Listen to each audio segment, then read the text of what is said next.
Good evening, good afternoon, good morning, or whenever you happen to be listening to this. Welcome to the Film Realist Podcast, the film and TV podcast from a complete nobody. That is hopefully for somebody.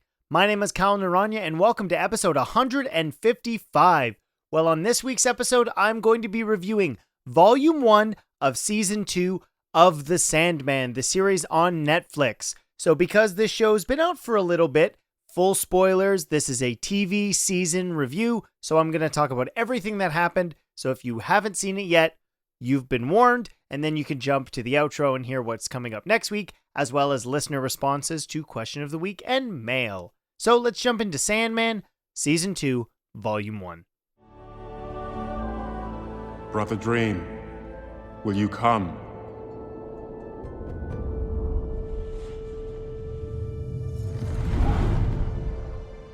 Well met, brother. Sister, I see you've dressed somewhat formally. My compliments. Don't you start.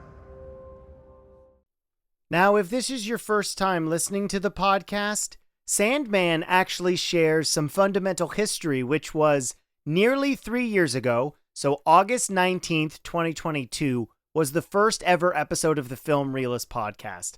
I covered She-Hulk Episode 1 and the entire Sandman Season 1. And it's crazy to think that now we're finally getting Season 2 of the show, which is now the final season, which, if you're listening to this day of release, we get Volume 2 at the end of this week, and then a special the following week to kind of wrap everything up. And it's really interesting to see how they've designed this show. A very brief recap of Season 1 opinion, which was, I've never read the Sandman comics.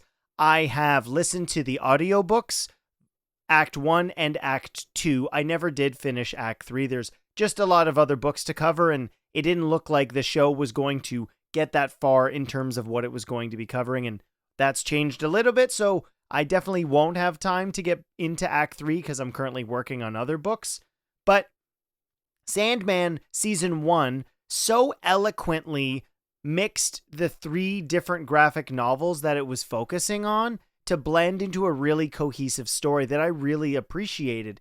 And what's interesting about Volume 2 in this show is a lot of the elements are still there. The performances are absolutely fantastic. I really like the main cast of The Endless, specifically Tom Sturridge as Morpheus. Does so much with very little. That's not to be critical in saying that he's doing less. It's this character is supposed to be somebody who's relatively subdued, and it's those moments of emotion that sort of just break through the surface that show his evolution through his imprisonment and the way that his relationships have developed over time. And getting even more time with the Endless in this season really establishes the dichotomy of all those relationships. They each are so different from each other, and the family politics being so otherworldly, but at the same time still managing to be just as petty and backstabby as horrible family dysfunction can sort of be. And I was disappointed with the structure of this, more so because I really like a lot of the stories that are in Volume 2, that being the Lucifer evolution and how it's almost a sequel to that story where you expect there to be this battle with hell with Morpheus or Dream or Sandman going to get Nada, which again, I love so much how Desire just plants these breadcrumbs to in a bit of a conversation, whether it be with Delirium or Dream, and how they really spur action and are the motivation for a lot of what happens in both of these seasons. And Season of Mist, I remember getting into that volume or act of the trade paperback, however you want to describe it, in the audio form, and really enjoying the way that Neil Gaiman and everybody else involved with the graphic novels wove in all of the different religious iconographies into one story, and you get almost a United Nations kind of tale with Lucifer dealing with the consequences, or sorry, not Lucifer. Well, it is Lucifer connected, but Morpheus dealing with the consequences of Lucifer retiring from hell. And if you're unfamiliar with this idea, ironically, there's a show that continued this storyline or was all about this, Lucifer on Netflix, which was originally, I believe, on NBC or Fox, but it really doesn't matter. The entire series is now available on Netflix. And that storyline and his individual comic book came out of a plot line in The Sandman. So there's this weird world where we have two shows specifically connected to Neil Gaiman's work within this Vertigo/DC universe. And we got the Lucifer show because Sandman for so long was considered to be somewhat unadaptable, and how you're going to do that. It clearly has worked out better for the television medium, but the way that this season 2 takes Seasoned of Mists, and then I was quite disappointed by this actually, which is they skip almost entirely A Game of You. And funny with Sandman is usually the annuals are a kind of one-off, but they substantially connect to something that has a through line in the main story. So in this instance, where we had William Shakespeare put on A Midsummer Night's Dream for the actual fairies, they've woven that into the story of season 2, which I appreciated. That was one of the sequences within the comic book or the audiobook that I really liked. And I find it interesting in the way that they're able to do that, but I was disappointed because A Game of You, which really is a continuation on one of the side characters of the first trade paperbacks with Barbie and dealing with all of the different aspects of what it means to exist within the dreaming, to be born in the dreaming, what are the consequences of that? But I do appreciate that more of the focus as opposed to the first season where, of course, we had brief cameos from the different Endless, that Volume 2, more than anything, focuses on all of the relationships within the Endless children. We see Destiny, Desire, Despair, and Delirium, and Dream, of course, and their interactions really are the backbone of this whole season, which I did really like.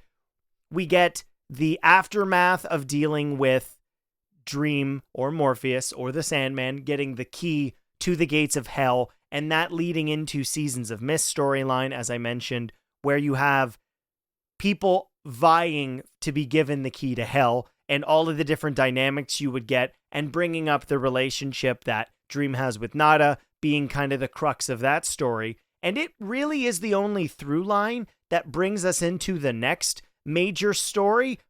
While is subtle, I found it to be very significant in terms of this story's over, we're going into the next thing.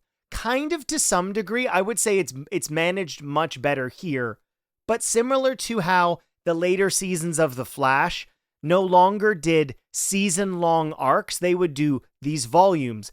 One of the other reasons that Netflix would be doing these, and why I'm assuming this led to it being part of the production and the storytelling of Sandman, is more than anything, Netflix has really gone away from that release model of dumping everything at once, which always comes down to consumers only have to be subscribed for so long before they can drop the subscription and then move on to other things, which is understandable. They're a business, but this release model, specifically with how television is used to being consumed, is super annoying. I know most of the listeners, you probably saw the Stranger Things Season 5 trailer last week, and that's going to be being released.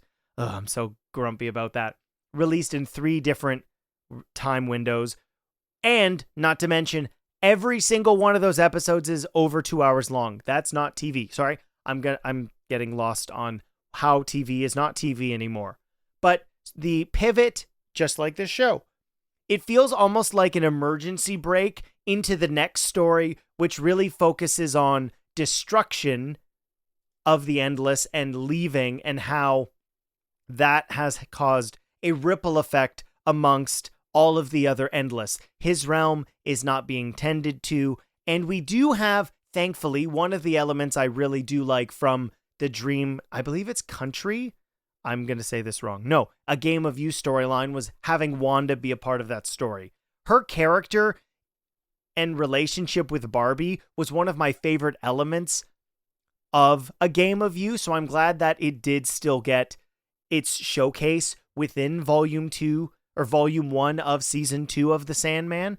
And I appreciate, as opposed to Season 1, the difference being there's no big bad. There's no Corinthian, there's no John Doe or John D / Dr. Destiny, where really the focus is on how has Dream evolved, and a lot of the relationships we saw that he did have in Season 1 are brought forward again in Season 2, and we've seen how those have gone along, how their further conversations or adventures have progressed. We get the return of Clara Oswald, aka Johanna Constantine, in this show, and I like that episode, but funny way that this show integrated the what I would describe as one-off comics to add backstory.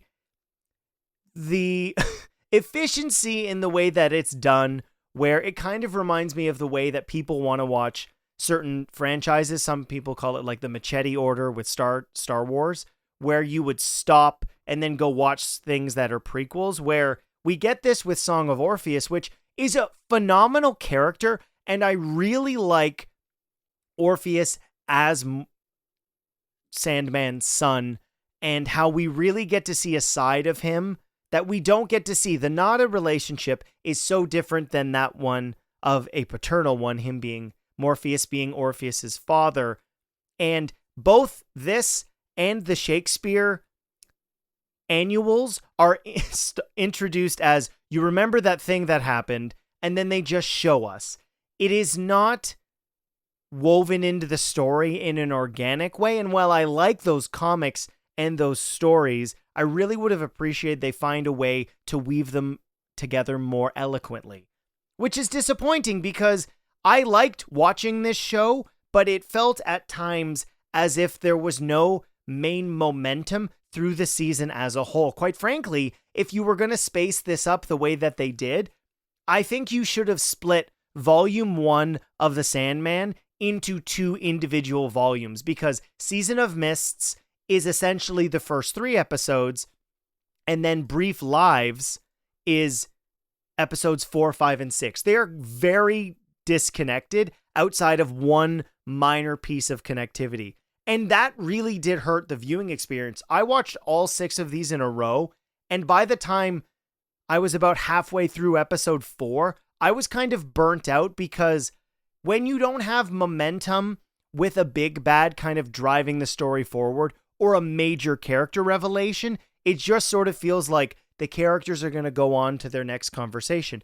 And that's not to say I don't love the dialogue. What sets Sandman apart as a graphic novel or comic book series or audiobook genre was that it's so well put together, and the characters are not having generic surface level conversations. These are deep and meaningful, and every time 2 characters are standing next to each other having these conversations, I absolutely adored them. The cast for this show has managed to bring everything that they can to these characters. That being somebody like Kirby Howell Baptiste as Death is amazing. Her relationship with Morpheus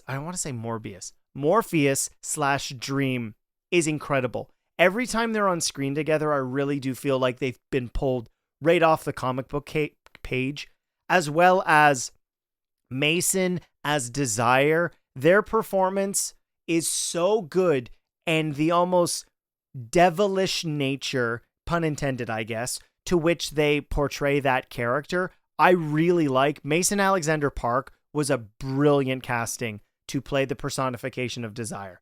Absolutely brilliant. Destiny being very cold and methodical with the way that he represents that character, I appreciate. And the back and forth with oh my goodness, it's another D word, Delirium, was really entertaining. I thought that Esme Creed Miles really captured, not in a way where it feels disconnected, but that character is almost kind of in limbo emotionally. And the back and forth with Dream really, really worked. Her being this mirror for him failing to recognize that he has changed as an Endless since being captured, dealing with the loss of Nada, and then coming to grips with the fact that he abandoned his son. And what are the repercussions of the fact that you did that? One, you have a person you fell in love with, allegedly, that you punished in hell for 10,000 years, given the ability to control hell, and chosen to return it to the angels, connected that to the God and the creator. And that's something I absolutely adore. When you can take a supernatural, whether that be television series, comic book, or film, and explore the foundation of Catholicism in an interesting way. It's why Has Been Hotel was one of my favorite shows.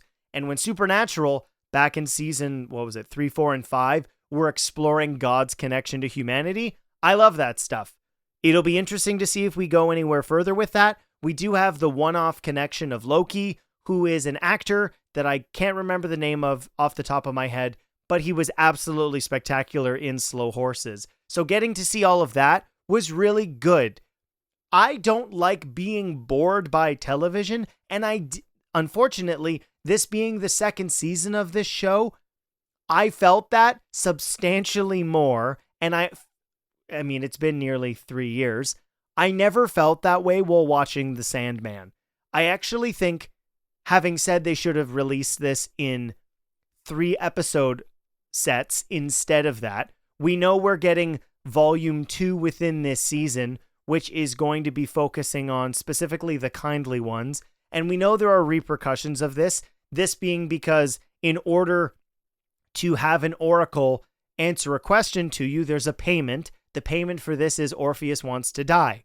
Dream being the one who kills him, and spilling endless blood has consequences, and we see that the fates have cut Dream's lifeline. So what are the consequences of that going to be? That's got to be the crux of where we're going in volume 2. And that's really cool to have some momentum into the second volume, because the fates have a job. We've learned that through watching 1.5 seasons of this show, that intention is not really involved with the jobs of the Endless or these other mythological or supernatural beings. They have a job because of where they exist or the realm that they serve, and that perspective is something I've always appreciated about this show. I like this show, and I'm really hoping that there is a much more purposeful foundation for what Volume 2 is going to be about. Of course, having just said this, what is going to be the aftermath of spilling the family blood? I'm really curious to seeing how the politics of the family of Endless react to Dream doing something this heinous. As a result, what's their reaction going to be when they tell, or if they do tell, the other Endless that they did find Destruction and that he pieced out again? I like that character that Destruction is, where he's somebody who sees not death, but destruction and recreation or creation, and knows that humanity can function on their own without him, and he does not want to be the tool that causes their destruction. And that philosophical back and forth he has internally as well as with his brothers was cool to watch. And this show is very adult and mature, and that's something I appreciate about it. But I'd be curious if having the same director throughout the whole season, which was Jamie Childs, and if because of the delays in production, because the show did start shooting season 2 back in 2023, but was delayed because of all the strikes, and obviously having not addressed this, what was going on behind the scenes with Neil Gaiman's involvement, I'd be really curious if that did affect how the show was produced, what they decided to keep, if they stayed too close to some of the comics just because of that. I'm not sure. Overall, I think it's a good part of a season, but it's hard to talk about these shows without getting it the entire thing. But season 2, volume 1 has been out for at least a couple weeks now, and I didn't want to miss it. Of course, having said this already, because the Film Realist podcast started with Sandman season 1, so I'm glad I had the chance to talk about Sandman season 2, volume 1. And yes, I will be talking about Sandman season 2, volume 2, but in a different episode, because the week it comes out, there's a very big blockbuster that I will be covering. So that will do it for my Sandman Season 2, Volume 1 thoughts. Now let's jump into listener mail and question of the week responses. Can I ask you a question? Just one? There's something I've been meaning to ask you. I ask the questions, you answer the questions. Why do you ask questions to which you already know the answers? Did that count as a question? Yes. Damn it. Last week's question of the week was, what is your favorite graphic novel that isn't DC or Marvel? We got so many responses, this has to be our most answered question of the week of all time, which is amazing. Languum said Teenage Mutant Ninja Turtles on TikTok. Andrew Bacardi 452 said Godzilla, very simple, very fun.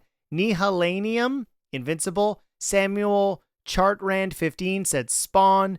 Yo Mama TV 123. I mean, Vertical is DC, published by DC, later then connected to DC main continuity, then unconnected, then again, same characters, but those are all solo stories. Yep, fair. LM said Tintin. Dodge 77931 and JJ said Spawn. And then L_Sanugalu 18 said Invincible, as well as Joshua _973 as well. Scoreverge said The Crow. Danny Maurice 5543 said Hellboy. Dylan Pollock says the non-Marvel DC comic that comes to mind is The Fix. I think it was Image Comics, and it felt like it should have been an HBO show. I remember the first comic starting out with two leads robbing a bank, and the moment they finish, they take each other's disguises, and they're cops now investigating the robbery. Oh, that's really cool. Scotty Cameron says, given the framing of the question, I'll give a set of answers. Okay, thanks, Scotty. Graphic novels, Hellboy's Seed of Destruction, Shadowhawk Out of the Shadows, and Duke Knowing is Half the Battle, Snake Eyes Agent of Cobra, and Transformers Escalation. Star Trek, Manifest Destiny, Star Trek The Next Generation, Intelligence Gathering, and Inked in Blood, Comic Lines, wow, okay, Scotty, Invincible, Spawn, Brit, Tech Jacket, Oblivion Song, Void Rivals, and then Transformers, Transformers Lost Light, G.I. Joe, G.I. Joe Cobra Files, and Star Trek. I love, Scotty, that you gave me so many answers. That's amazing. We have a first-time comment from Brian Dice. Robin, Kyle, and Superman? Let's go! All-time episode, really solid conversation, boys. Thank you so much for that, Brian. Legacy Odinson says, oh man, my favorite non-DC comic? I've read a variety of schlock and quality in the last few years. My very favorite has to be Sandman and Hellblazer. Old Vertigo is just a stamp of quality in my eyes. Honorable mentions include iZombie, the horror book Ice Cream Man, Fraction / Zdarsky's Sex Criminals. Less honorable mention, Zombie Tramp, though I did read every issue of it in spite of the content. That's really interesting. We got so many different things. It's interesting because there's so many comics that have been made. Obviously we got a comment in this based on Vertigo is now DC, but I'm very surprised that nobody brought up any manga. Those are graphic novels in nature. They just happen to be made on a different side of the earth. I don't even know if I have an answer to this, honestly. Based on the graphic novels that I really read, they are 99% of the time Marvel and DC. So I honestly don't think I even have an answer for question of the week this week, which, take that for what you will. It's not necessarily what my answers are to the question of the week. It's what your answers are. Thank you to every single commenter or listener who submitted one. It's awesome to see a variety of answers on this. A bunch of these were on Instagram, TikTok, YouTube, and Anchor. So I'm really glad that I take the time to post them all over the place because clearly people saw it, which was absolutely incredible. And we got so many different answers because of that. This week's question of the week is very simple. Next week's episode is going to be a review of Fantastic Four: The First Steps. So the question is, what was the first iteration of the Fantastic Four that you were introduced to? So was it a movie? Was it a comic? Was it a cartoon? To let me know, you can email the podcast, filmreelistspod@gmail.com, or you can answer directly here on YouTube and Spotify, or you can hashtag QOTW, the Film Realist, on any of the social media platforms. if you're one of those people who's listening and just wants to comment when they see that social media post, it usually goes up on Thursdays. So if you see it there, make sure to do that. If you haven't yet, follow the podcast on your favorite podcast platform. I added Film Realist to a bunch of different platforms. I guess I had somehow missed this week.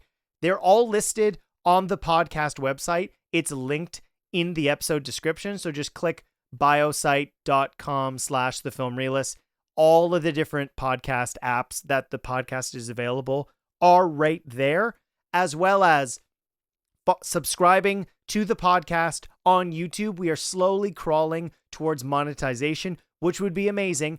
If you're a first-time listener and you haven't done any of those things, it would be amazing to do all of them. But the most important is to follow the podcast on your favorite podcast platform. Leave a 5-star review if possible. It helps the algorithm, gets the podcast to more listeners. Obviously, I'm not surprised. The Superman episode did really, really well. It is continuing to do well and had a very successful second weekend, which is great. If you're a fan of good comic book movies and you're invested in the success of the DC universe. Thank you so much for listening to the show. As said already, next week's episode will be a review of Fantastic Four: The First Steps. My name is Kyle Naranya, and I will see you next time.